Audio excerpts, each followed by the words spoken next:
Speaker sir, I second the motion of thanks on address by the Governor as proposed by Dr. T. Rammohan Reddy. Thank you. Discussion on the Governor's address. Dr. T. Rammohan Reddy. అధ్యక్ష, మూడవ assembly సమావేశాల్లో నాకు governor ప్రసంగానికి ధన్యవాదాలు తెలిపే దాంట్లో అవకాశం కల్పించినందుకు మీకు ధన్యవాదాలు తెలియజేస్తూ అధ్యక్ష, మొట్టమొదటిసారిగా అధ్యక్ష మాజీ ప్రధాని డాక్టర్ మన్మోహన్ సింగ్ గారు మరియు యూపీఏ చైర్పర్సన్ శ్రీమతి సోనియా గాంధీ గారి చొరవ వల్లనే తెలంగాణ రాష్ట్రం కళ సాకారం అయింది అధ్యక్ష. వారికి మొట్టమొదటిసారిగా మన శాసనసభ అందరి తరఫున వారికి నేను ధన్యవాదాలు తెలియజేస్తున్నాను అధ్యక్ష.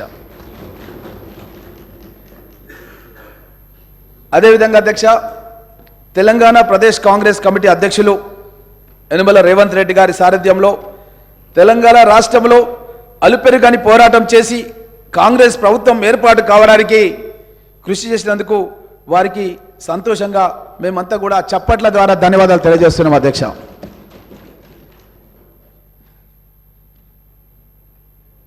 కాంగ్రెస్ ప్రభుత్వం ఏర్పాటు కావడం అనేది తెలంగాణ ప్రజల యొక్క ఆకాంక్ష అధ్యక్ష.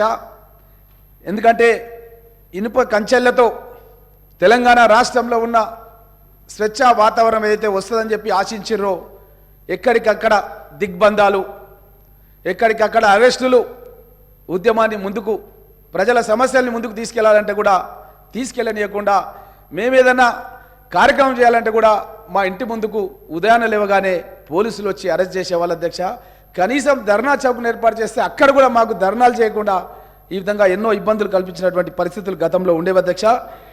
ప్రభుత్వం ఏర్పడినటువంటి 48 గంటల్లోనే మా గౌరవ ముఖ్యమంత్రి యనమల రేవంత్ రెడ్డి గారు మహాలక్ష్మి పథకం ప్రారంభం చేయడం జరిగింది అధ్యక్ష. దాంట్లో భాగంగా ఆర్టీసీ బస్సులు మహిళల అధ్యక్ష సమాజంలో సగభాగం, వారికి ఎన్నో ఇబ్బందులు, ఎన్ని కష్టాలు, కొన్ని చెప్పుకునేవి ఉంటాయి, కొన్ని చెప్పుకొని ఉంటాయి, కొన్ని ఇంట్లో తల్లిదండ్రులకు కూడా చెప్పుకొని సమస్యలు ఉంటాయి అధ్యక్ష. చదువుకోవాలని ఆకాంక్ష, చదువుకోవాలంటే వసతులు లేని పరిస్థితులు, ఉద్యోగం చేయాలని ఆకాంక్ష, ఉద్యోగం చేయాలంటే కూడా ఆర్థికంగా ఇబ్బందులు అధ్యక్ష. అలాంటి వాళ్లకు ఒక మహిళా సాదరికత ఇవ్వాలనే ఉద్దేశంతో మా ముఖ్యమంత్రి రేవంత్ రెడ్డి గారు 48 గంటల్లోనే మహిళలందరికీ రాష్ట్ర వ్యాప్తంగా ఉచిత ప్రయాణ సౌకర్యాన్ని కల్పించడం జరిగింది అధ్యక్ష. ఎక్కడికి వెళ్ళినా సరే మహిళలు జై హో కాంగ్రెస్, జై హో కాంగ్రెస్ అంటున్నారు అధ్యక్ష. ఎందుకంటే ఆ యొక్క మహిళలు వాళ్ళకు వచ్చినటువంటి తక్కువ జీతాలతోన, వాళ్ళకు ఉన్నటువంటి తక్కువ వనరులతోన ఆదాయాలతోన ఏ విధంగా జీవితాన్ని గడపాలన్న ఆలోచనలో ఉన్నటువంటి మహిళా సోదరిమణులకు ఈరోజు ఉచితంగా ప్రయాణం చేసి వాళ్ళ గమ్యస్థానాలకు చేరుకొని వాళ్ళు విద్యాపరంగా చదువుకోవడానికి కానీ వాళ్ళు ఉద్యోగాలు చేసుకోవడానికి కానీ మా ప్రభుత్వం మూలంగా వాళ్ళకు ఒక అవకాశం ఏర్పడిందని తెలియజేస్తూ అధ్యక్ష, అదేవిధంగా అధ్యక్ష ఈ యొక్క ఉచిత ఆర్టీసీ ప్రయాణానికి అధ్యక్ష మేము ప్రభుత్వం ఏర్పాటు కాగానే 374 కోట్ల రూపాయలు మా ఆర్థిక మంత్రి మన బట్టి విక్రమార్క గారు ఇక్కడ ఉన్నారు, డిప్యూటీ సీఎం గారు, 374 కోట్ల రూపాయలది జీవో ప్రభుత్వం ఏర్పాటు కాగానే ఈ యొక్క పథకానికి ముందుకు కొనసాగడానికి అని చెప్పి ఇవ్వడం జరిగిందన్న విషయాన్ని కూడా తెలియజేయడానికి చాలా సంతోషంగా ఉంది అధ్యక్ష. అదేవిధంగా అధ్యక్ష పేదవాళ్ళ ఆరోగ్యం గురించి తెల్ల రేషన్ కార్డు ఉన్న వాళ్ళు ఎవరైనా సరే రాజీవ్ గాంధీ ఆరోగ్యశ్రీ పథకాన్ని గతంలో తీసుకొచ్చిన అధ్యక్ష. ఈ ప్రభుత్వం వచ్చిన తర్వాత ఏ హాస్పిటల్కి వెళ్ళినా సరే అధ్యక్ష రాజీవ్ గాంధీ ఆరోగ్యశ్రీ కార్డులు చెల్లట్లేదు, ఏ హాస్పిటల్లో కూడా యాక్సెప్ట్ చేయట్లేదు. వెళ్ళి మనం వైద్యం చేయించుకుందామంటే కూడా వాళ్ళు అడ్మిషన్ కూడా అయ్యలేని పరిస్థితులు ఉన్నాయి అధ్యక్ష. హాస్పిటళ్లకు బిల్లులు చెల్లించక ఎన్నో ఇబ్బందులు ఉండి చాలా మంది ప్రాణాలు కోల్పోవడం జరిగింది అధ్యక్ష.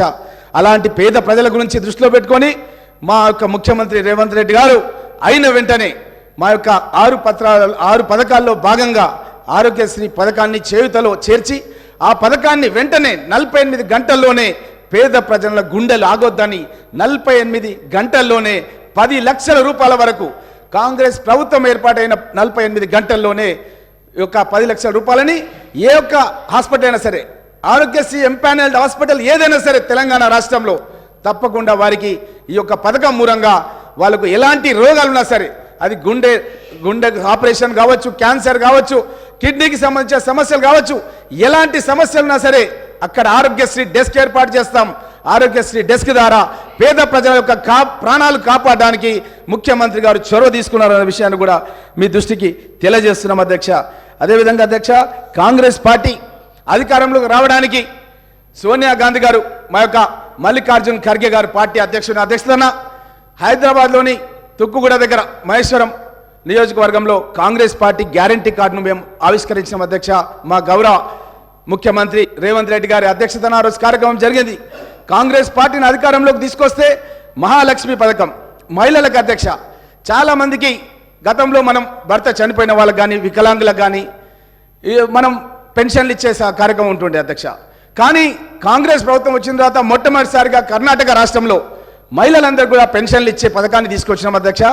అదేవిధంగా తెలంగాణ రాష్ట్రంలో కూడా ప్రతి నెల 2500 మహిళలు, అది కోడన్లు కావచ్చు, ఇంకెవరైనా కావచ్చు, కోడన్లకు పెన్షన్లు ఇవ్వడం అనేది గతంలో ఎక్కలేదు అధ్యక్షగా.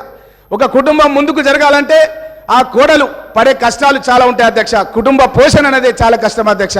అలాంటి కోడన్ల గురించి మొట్టమొదటిసారిగా మా యొక్క సోనియా గాంధీ గారి నేతృత్వంలో 2500 పెన్షన్ ప్రతి కోడలమ్మకి ఇవ్వాలని చెప్పి నిర్ణయం చేసినాం అధ్యక్ష. అదేవిధంగా అధ్యక్ష, మళ్ళా అత్తలు మామల్ల అధ్యక్ష, గతంలో ఒక ఇంట్లో ఒకరికి పెన్షన్ ఇస్తే ఇంకొకరికి ఇచ్చేవాళ్ళు కాదు అధ్యక్ష.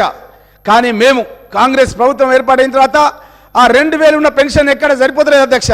ఒకవేళ ఇంట్లో ఒక అత్తకో మామకో ఇస్తే ఇంట్లో వాళ్ళిద్దరూ ఆ ఒక పెన్షన్ గురించి కొట్లాడే పరిస్థితి గత ప్రభుత్వంలో ఉండే అధ్యక్ష. కానీ మేము ఒక్కొక్క అత్త కానీ మామ కానీ ముసలి వాళ్ళు ఎవరున్నా సరే అధ్యక్ష, వాళ్ళకు 4000 రూపాయల పెన్షన్ ఇవ్వాలని చెప్పి నిర్ణయం చేసినాం అధ్యక్ష అన్న విషయాన్ని తెలియజేస్తూ, మహిళల అధ్యక్ష, వాళ్ళు కుటుంబ పోషణలో భాగంగా గ్యాస్ సిలిండర్ ధర ఈరోజు 1150 నడుస్తుంది అధ్యక్ష. అసలు కుటుంబానికి ఎవరైనా బంధువులు వస్తే, ఏదన్నా ఊర్లో ఒక గుడికి సంబంధించిన కార్యక్రమము, బొడ్రాయి పండుగను ఉంటే బంధువులు వస్తారు అధ్యక్ష. తమ్ముడు ఫోన్ చేసి, అక్క మీ ఇంటికి వస్తున్న అధ్యక్ష, నేను బొడ్రాయి పండుగ జాతరకు రమ్మని అడిగితే కూడా ఏం చెప్పలేని పరిస్థితిలో ఉన్నారు అధ్యక్ష. ఎందుకంటే వాళ్ళ ఊరికి తమ్ముడు పిలిచినా సరే